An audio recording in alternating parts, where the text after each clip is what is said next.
مرشد کی بارگاہ میں سوال یہ تھا کہ گھروں کے اندر عرفے کی نیاز کا سلسلہ ہوتا ہے. کہیں دیکھا جاتا ہے 13 تاریخ کو شب رات کی نیاز لگتی ہے, کہیں 14 تاریخ کو لگتی ہے. تو ہے کہ عرفے کی نیاز کا تعلق جو ہے وہ کس طرح ہے, کیا عرفے کی نیاز لگا سکتے ہیں کیا نہیں. دوسرا آپ سے سوال تھا پیارے میرے سنت کہ جنات کے حوالے سے آپ سے سوال کرنا تھا کہ جنات کو بھی اصال ثواب کیا جا سکتا ہے. رہنما ارشاد فرمائیے. یہ عرفے کے دن کا نیاز تو اب میں نے لفظ پہلی بار شاید سنا.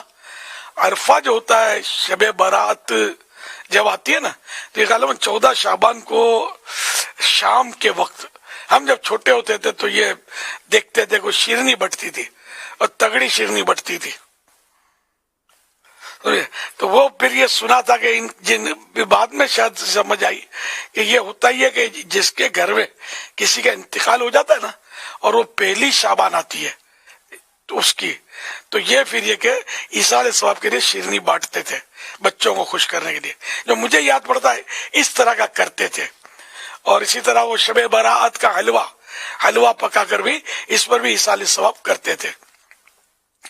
تو اس کو نیاز اس صورت میں کہیں گے کہ جب کسی ولی اللہ سے اس کو نسبت حاصل ہو جائے تو وہ تبرکن نیاز کہلاتی ہے. ہوتا وہی فاتحہ کا ہی ہے. تو عام آدمی کے لیے فاتحہ جیسے عام آدمی آتا ہے تو ہم بولتے ہیں ہاں بھائی بیٹو, اب کوئی بڑی پرسنالٹی آئی تو تشریف رکھیے. اب بات تو ایک ہی ہے, چاہے بیٹھے چاہے تشریف رکھے, معنی دونوں کے ایک ہی ہے لیکن الفاظ کا فرق ہے. تو اسی طرح نیاز اور فاتحہ دونوں سیم تھنگ, الفاظ کا فرق ہے. یہ بھی فاتحہ ہے وہ بھی فاتحہ ہے, یہ بھی ایصال ثواب ہے وہ بھی ایصال ثواب ہے. تو یہ ذہن رکھیے گا. لیکن بزرگوں سے نسبت ہو گئی تو برکت بڑھ جائے گی اس کی, یہ نمایاں فرق ہو جائے گا. تو یوں عرفے کی نیاز اگر کہتے ہیں تو کہتے ہوں گے, ورنہ یہ عرفہ کرتے تھے یوں کہ بھئی میری ماں کا عرفہ, میرے باپ کا عرفہ. یہ شاید پہلا سال کرتے تھے یا پتہ نہیں ہر سال بھی کرتے ہوں. تو مشکل ہر سال کرتے ہوں تو پھر جو شیرینی تو پھر کہیں ملے گی نہیں خریدنے سے, مٹھائی کی دکانیں خالی ہو جائیں گی. کون سا جگہ ہے جس میں اموات نہیں ہوتی. اور جو عاشقان رسول ہے وہ ایصال ثواب کی دھوم دھام کرتے ہیں. یہ دیکھا حلوے شب برات کے مطلب مشہور ہے, شب برات کا حلوہ دو, اور جس کا منہ میٹھا اس کو حلوہ, تو میٹھا حلوہ مافک بھی ہے, راس بھی آتا ہے. تو اللہ پاک ہمارا منہ بھی میٹھا رکھے, ہمارا اخلاق بھی میٹھے رکھے, ہماری عقلیں بھی میٹھی ہوں, ہماری سوچیں بھی میٹھی ہوں. تو ایصال ثواب جائز ہے, چاہے حلوے پر کرے, چاہے پپیتے کے ٹکڑے بانٹ دے, کوئی ایک مثال ہے, یا کوئی مطلب پھل بانٹ دے, کوئی کھانا ہی کھلا دے, پانی پلا دے, شربت پلا دے. ایصال ثواب تو ہر پاکیزہ چیز پر ہو سکتا ہے. کپڑے کسی کو پہنا دے. صلو علی الحبیب صلی اللہ علیہ محمد. اور جنات جو مسلمان ہیں ایصال ثواب ان کو بھی ہو سکتا ہے, اور فرشتوں کو بھی ایصال ثواب کیا جا سکتا ہے. صلو علی الحبیب صلی اللہ علیہ محمد. یہ مردہ عید پھر کس کو کہتے تھے ہمارے یہاں, کہ مردوں کی عید. اور پھر کئی ایسے گھروں کو بھی دیکھا گیا ہے کہ جیسے کہ 14 شعبان جیسے مردے کی عید کے نام پر تو پھر وہ کپڑے لاتے تھے, اور کپڑے لا کے جیسے کہ یہ جو ہمارے جو مرحوم تھے نا یہ اس طرح کے کپڑے پہنتے تھے, تو عید کے طور پر وہ کپڑے عیدی کے طور پر, یہ مردہ عید کے طور پر دیے جائیں. تو اس کے بارے میں آپ کیا فرماتے ہیں؟ مردہ عید اسی لیے بولتے ہیں اس کو, عرفہ کرتے ہیں 14 یا 15 14 شعبان کو. مجھے یاد پڑتا ہے 14 ہم چھوٹے تھے نا تو لانے بڑھتی تھی, لان بولتے تھے میمنی میں, لان نون نہیں لان لان واٹائی تھی, ادھر بھاگتے ادھر لان واٹائی تھی. نہ سمجھ بچے تھے جب 5 6 4 سال کے, تو بھاگتے ہوتے تھے. اس تو بعد میں سمجھ پڑی کہ لان کیوں واٹاتی ہے. تو 14 شعبان کو یوں مزہ آتا تھا, وہ لان جمع کرتے تھے.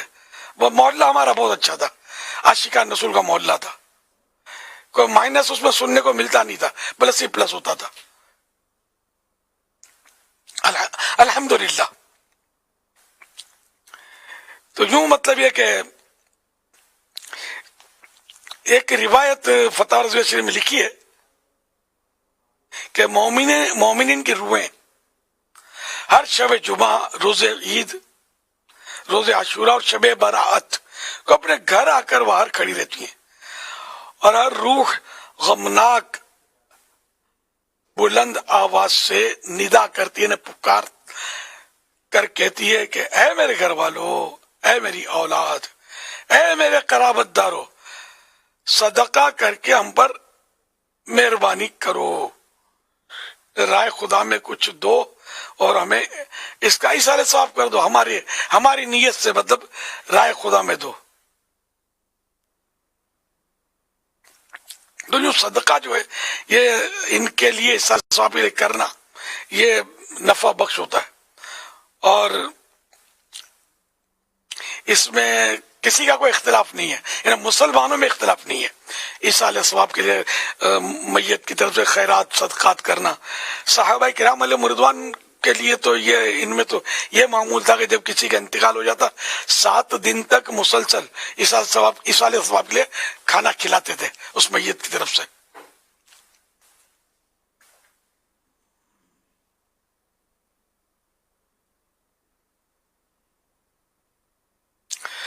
اور ہر شب جمعہ کو روح اپنے گھر آتی ہے اور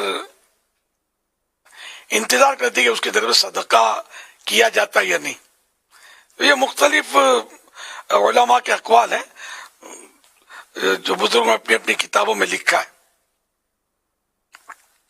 تو بہرحال ہے کہ ایصال ثواب تو ہر سال کرنا چاہیے، لیکن مجھے یاد پڑتا ہے کہ وہ پہلی شب برات میں شاید یہ یوم عرفہ مناتے تھے میت کا اور کرتے تھے۔